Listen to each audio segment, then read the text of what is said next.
Investor's Edge with Gary Kaltbaum. Straight talk about you and your money. Now from the BizTalk studios, here is Gary Kaltbaum. And welcome once again to Investor's Edge. I'm Gary Kaltbaum, your host. Thanks for being with us today. Glad you're here, ladies and gentlemen. Happy that you are listening. Thankfully, it's Friday, July 19th, 2024. I say thankfully because since last Thursday, I just believe the market's been a big pain in the arse. And we'll get into that in a minute. And if you do not know us, this is serious talk on everything that affects you. We'll do markets, the economy, jobs, the election, scams, shams, corruption, you name it, we cover it without any agenda, ulterior motive, or bias. And if you do not get this radio show in your city, we'll post it at GaryK.com. We'll also post it on our Twitter feed, which is now X. And if you don't follow us on X, you probably should follow us on X. And if you'd like to email us, you just gotta be nice. So let's start with the markets. We'll do the speeches in a few minutes because just so you know, we have a very high threshold when it comes to the market. And that's because, as you know, we are ruthless. And I mean that. We are ruthless when it comes to not losing. And we are ruthless because we follow, very simply, a roadmap, a rule sheet on a daily basis of looking for launching pads, turning into uptrends, breaks to the upside out of range, in hopes they will work.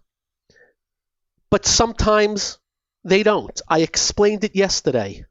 A stock trading between 90 and 100 for 6 months and breaks above 100, goes to 107. You're thinking we're good as gold, new range, and boom, in 3 weeks it's back to 95. That is what we call a failing move. And that happens. It's part of the business. If every breakout worked, it would be just darn too easy. So what we're very ruthless about is when things break out and fail, we get the hell out. We don't sit around. We recognize our winners are ahead of us, and sometimes very big winners. And as long as we keep losses small, we are big time in the game. We haven't had a double-digit loss in a stock. I can't begin to tell you in how long, and I mean that. And just so you know, we're the most regulated industry out there. I could not say that if not true. But since last Thursday, just a wow. Because what we have had is a tale of two cities, which may or may not be starting to merge. And the tale of two cities were simply for a very long time. I was sitting on this show and telling you, boy, those 7 stocks keep going. And we would say to you on the show, that's all we own. 7 stocks at their highs made up 48% of the NASDAQ 100 and 33% of the S&P 500, which actually is more impressive. But they get to that point because they get bought and overowned and overloved and overleveraged, leaving everything else in the wake. Until last Thursday, we were on this show saying to you, this area, that area, this area, that area, this area, that area, avoid. If they wake up, we'll let you know. Because what we do here is we adjust to what the market's yelling and screaming at us. We believe the market has a voice. And we believe the market has a big mouth. Most people don't. And that's fine by us. And due to the fact we have big ears, so last Thursday, they started to slaughter. And when I use the term slaughter, I mean slaughter. The areas that were working best: artificial intelligence, semiconductors, mega cap tech, other tech, software. But on that same day, the small caps, the mid caps, the transports, what we call stuff, economically sensitive, shot out, for lack of a better word, a cannon. And for a few days went straight up. Well, we're not willing to call it a day yet, but for the record, they're worsening the semis, the artificial intelligence, the software, and that's another story. We'll get to that in a bit. But they're also pulling back the stuff that shot out of a cannon. So far, I would call it a little worse than constructive pullback. And by the way, that goes for the Dow. But we all know with the Dow, just a couple of names can change the playing field. And today, you had a couple of big wieners to the downside. So just stunning. That Thursday, we sold most of our tech. 2 days ago, we sold the last vestiges of our tech. We told you so. One of them was Apple with for us, we couldn't believe the gain. And the other one was Amazon. And we'll be patient, let them set up again. The last time it took 2 to 3 months. This time, we don't know. We don't predict. We don't have targets. We don't have dates. But we'll be paying attention. All we can tell you by the close of the day today, they worsened them. How do I know? They were down good. Especially the semiconductors, which dropped below the 50-day moving average since the first time since April. And that's the story. A pain in the rear market. And I must tell you, since we didn't have any equities, we just had ETFs, we had some little drawdowns, but very small because diversifying will drop less than individual names. And man, there was some real dislocations this week. There was some good upside on earnings, but some pretty good dislocations. Things like ASML Holdings, ASML, croaked on their earnings report. Domino's Pizza croaked on their earnings reports. The semiconductor equipment makers went along for the ride with ASML Holdings. And we'll just, again, be patient. As I said, we're pretty good with our psychology. This week was tiring. It really was. And had another rough day again today. You had possibly a failed breakout in gold. I don't know the news, and somebody emailed me and said it has to do with options related and how people are, who the hell knows?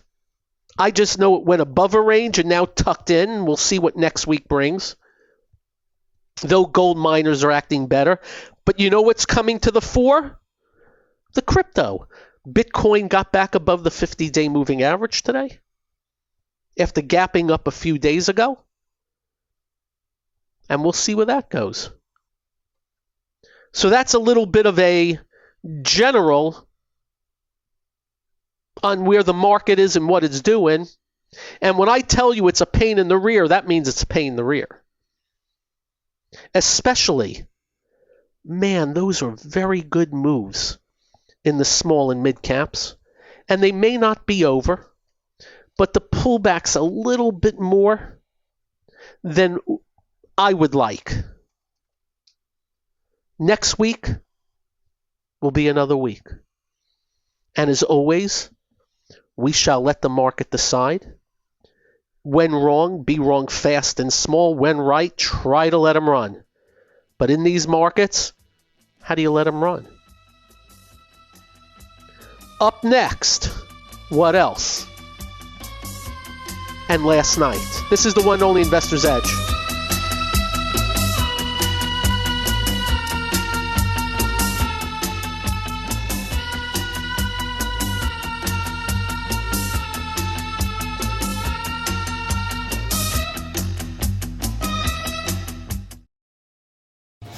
Hi, I'm Gary Kaltbaum, host of the nationally syndicated radio show Investor's Edge. We're not just handsome radio people. We manage investors' money for a living, specializing in fee-based discretionary money management.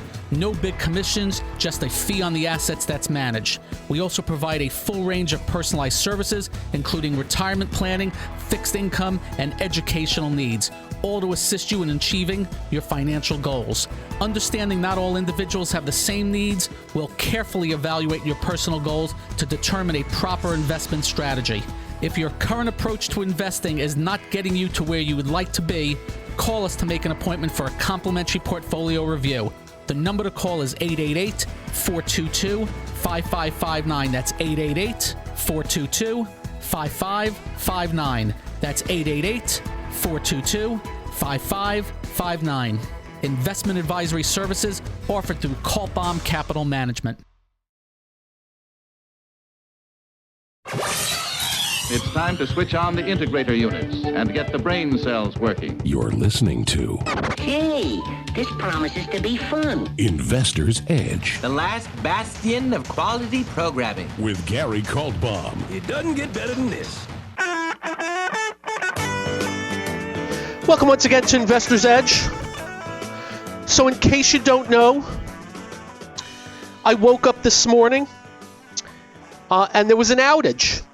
CrowdStrike, the major league software security company, they were putting in an update and a bug hit the update and caused a defect and just blew things up. And what we mean by that is, I get it, everybody got shut down.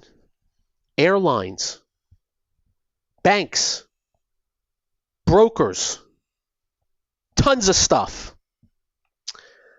Airlines canceling flights left and right. And just so you know, the reason why that happens is because of when you have delays of 3 hours, and that's what really started it, tons of delay, everything was delayed. They shut down. You can't get from point A to point B, so you miss your connections. And guess who else can't get from point A to point B? The stewards. Do they call them stewardesses these days? I don't even know what they call everybody these days. The stewards, the pilots.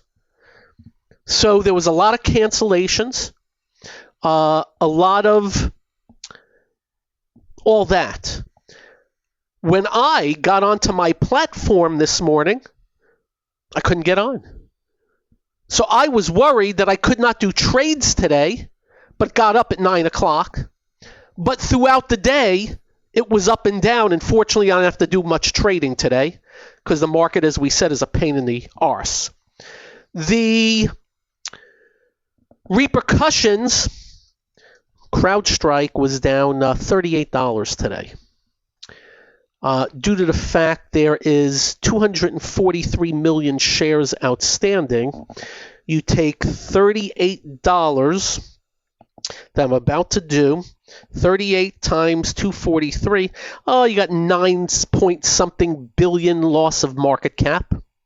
I also noticed, like Elon Musk goes on X and says we are dropping CrowdStrike.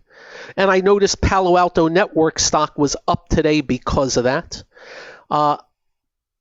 I believe his last name is Kurtz, And I do believe he is one of the most, George Kurtz, the CEO of CrowdStrike, and I hear he's one of the most popular CEOs out there.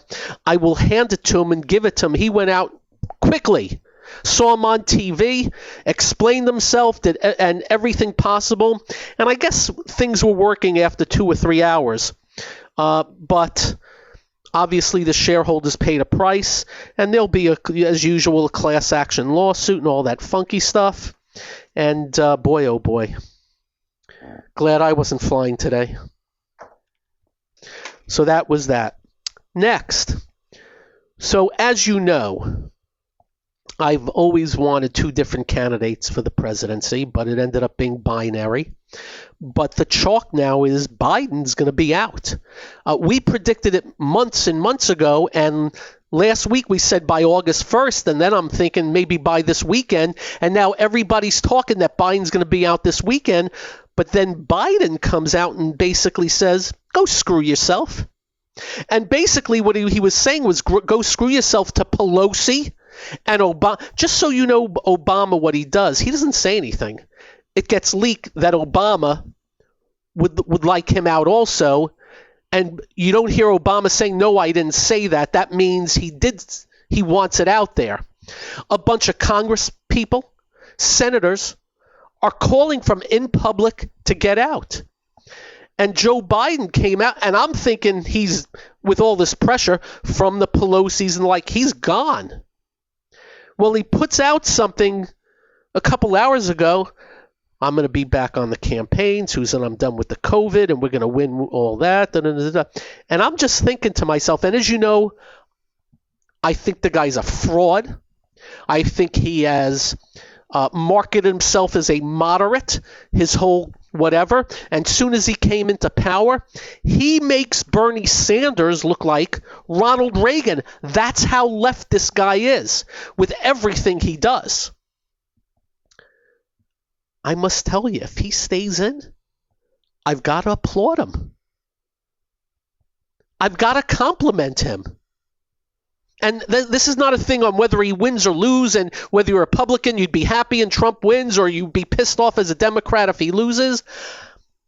He's telling the head honcho, top dog, big chiefs of the Democratic Party, I'm the frickin' president, you can kiss mine. Without saying that. So if he ends up doing that and stays in, I give him all the credit in the world. I actually think that would be quite amazing. And you know what I think of some of those meatheads in the Democratic Party like Schumer and Pelosi and the likes. And I call it the Democratic Party. It's really the Marxist Party because they're freaking insane. Trump did a speech last night, and I got to tell you, in the middle of it, I fell asleep. And I woke up, and he was still going. I thought I was dreaming. For the record, if I'm doing a speech, I don't make it that long, because making it long, I'm going to say, loses impact on the specifics. That's the way I look at it. And of course, there'll be people that disagree. I loved that they brought out I guess it's a helmet and the uniform of the firefighter, one of the people that were killed upon the attempted assassination. I love that. I loved the beginning of his speech, explaining how he felt about what happened. I guess they call that the human side. I loved when he said to Hamas, you better have those hostages released before I get in, or else. I haven't heard that from Biden. I loved lower taxes, less regulations, open up drilling. And just so you know, those of you who think, oh, if they open up drilling is bad, go look at how much they want to drill versus how much land there is. And then take a pencil and go onto a football field and go right onto the 50-yard line and take the pencil and just put a dot into the middle of the football field.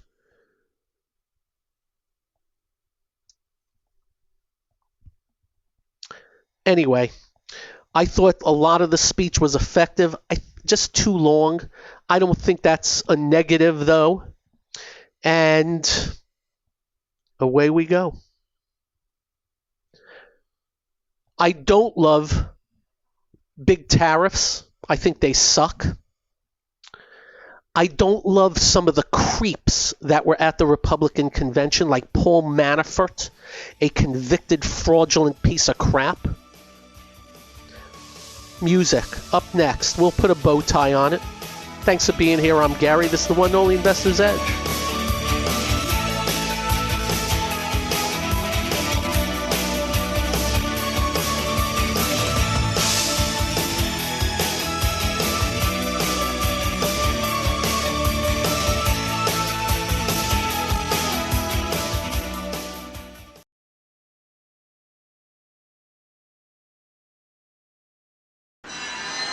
Listening to America is talking. Investor's Edge. He's got to be pleased with that. The crowd is just on its feet here.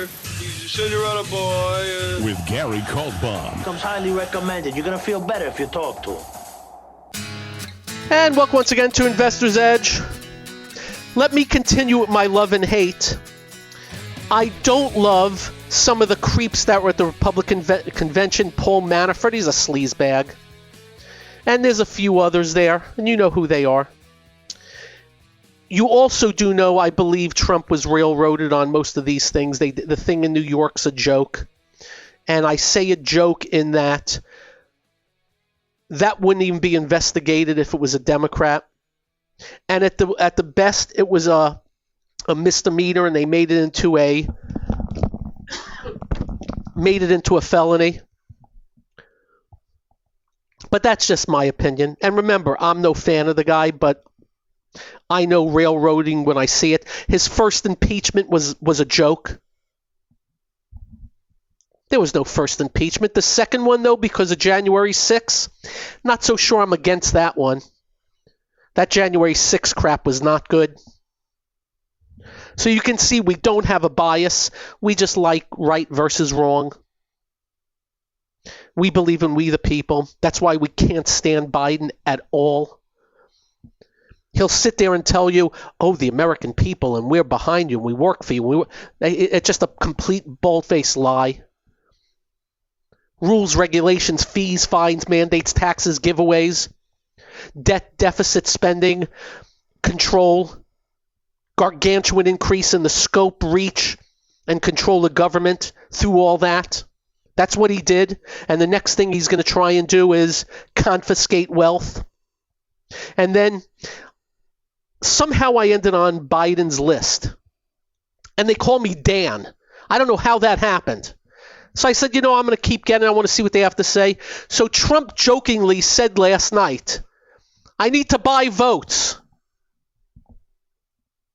So I got an email from Biden today. You hear what Trump said about buying votes? Well, what the hell do you think Biden's doing buying votes, handing out our taxpayer dollars on others' student loans? Who is he trying to kid? Remember what I have said, and I mean it. Biggest BS artist ever in the White House, and that comes after Trump was in the White House. What a high bar. So we'll see what I would have. Let me just tell you, until 3 hours ago, I would have come on here and said to you, Biden will be out by Sunday. Not even August 1st.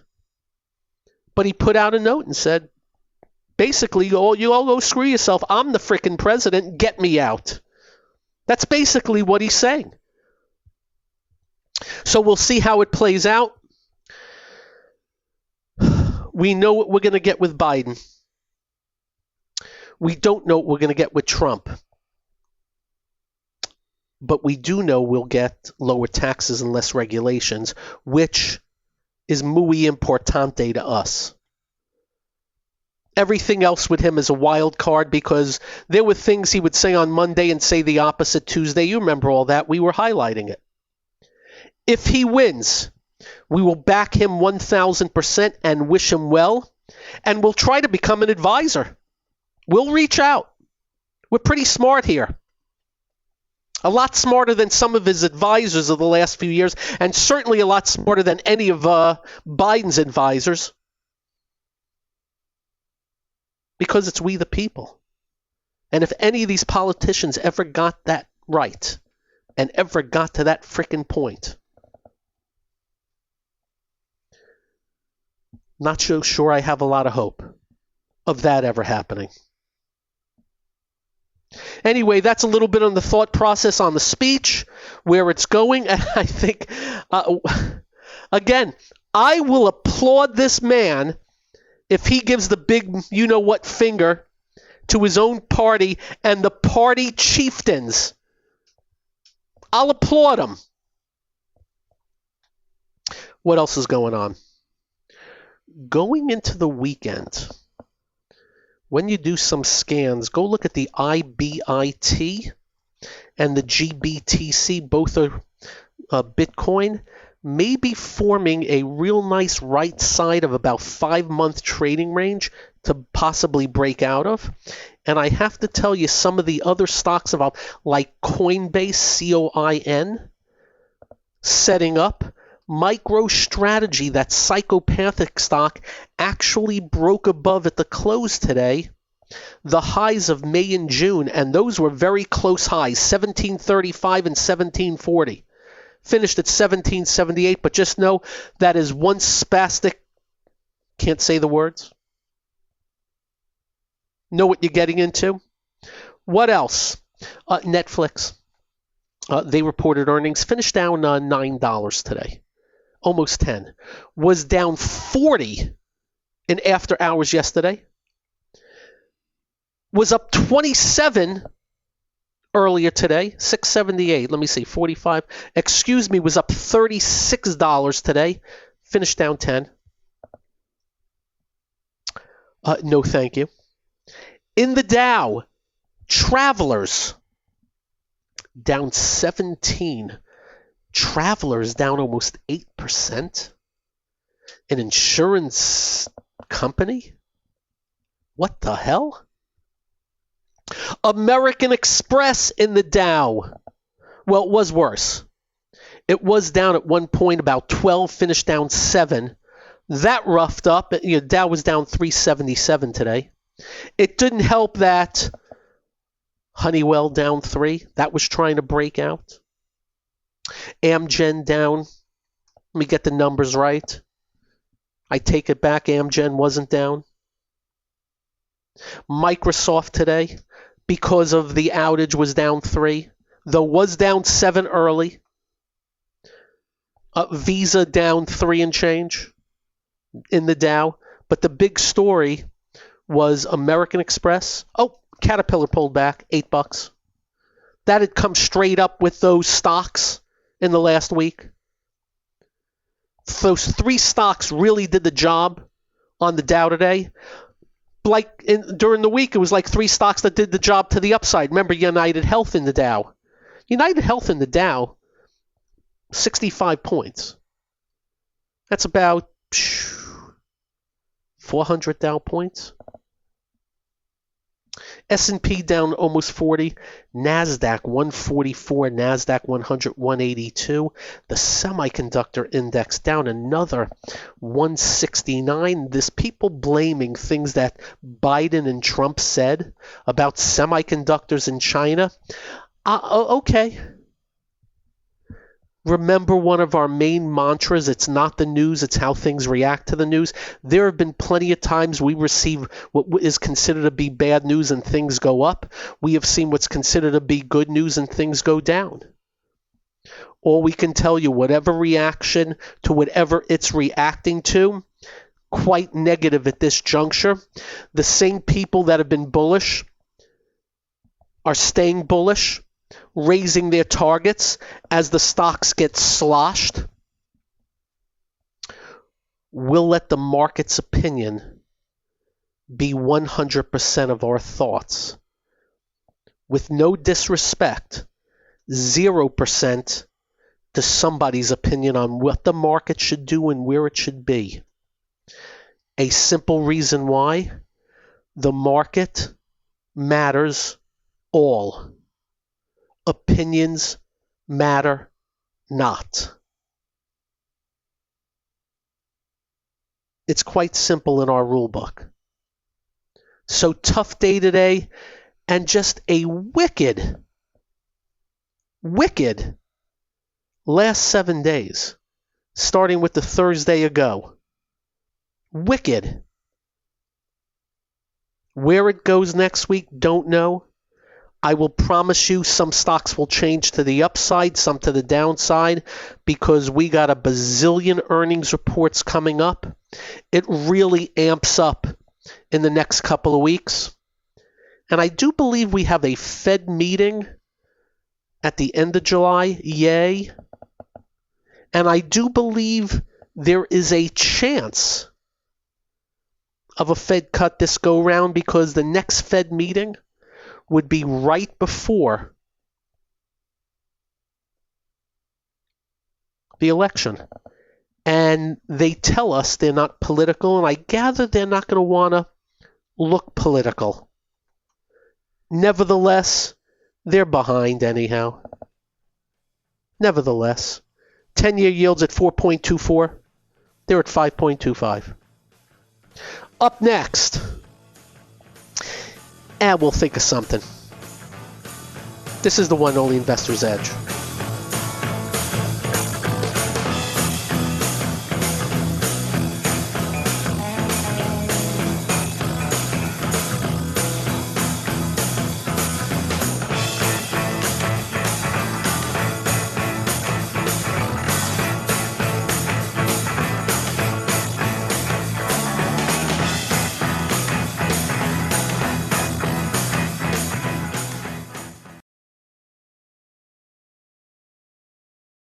You're listening to What are we waiting for? Well, what are you waiting for? 1, 2, ready, go. Action! Investor's Edge with Gary Kaltbaum.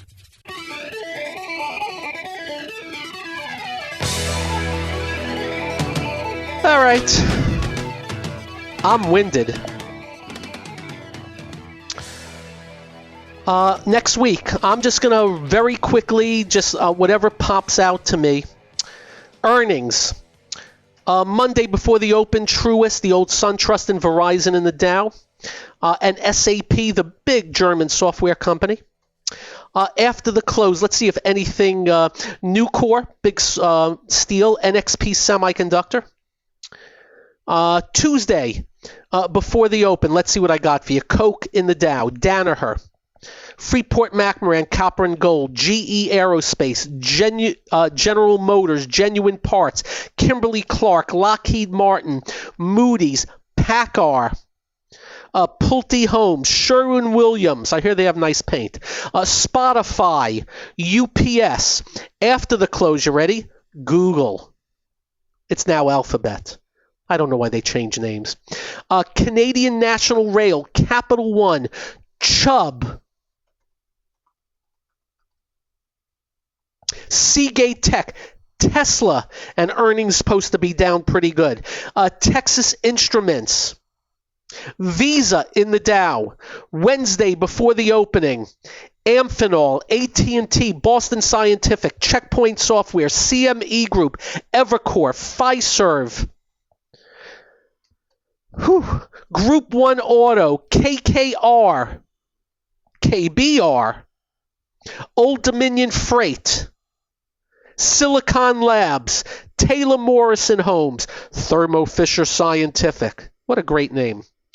After the close, Ameriprise Financial, Chipotle, and boy, oh boy, that stock's been hit hard since the 50-for-1 stock split. We warned you.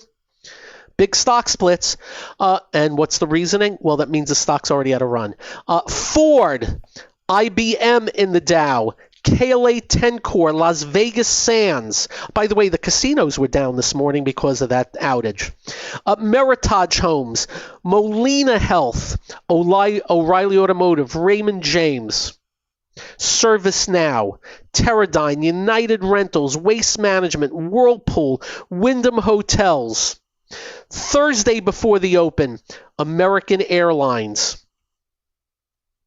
By the way, we're skipping a ton, just going through names. Harley Davidson, Honeywell, Dr. Pepper, Lazard, Masco, Mohawk, NASDAQ, Northrop Grumman, Pool Inc., I think they already warned, Southwest Air, SSDM Microelectronics, Tractor Supply, Union Pacific. After the close Thursday,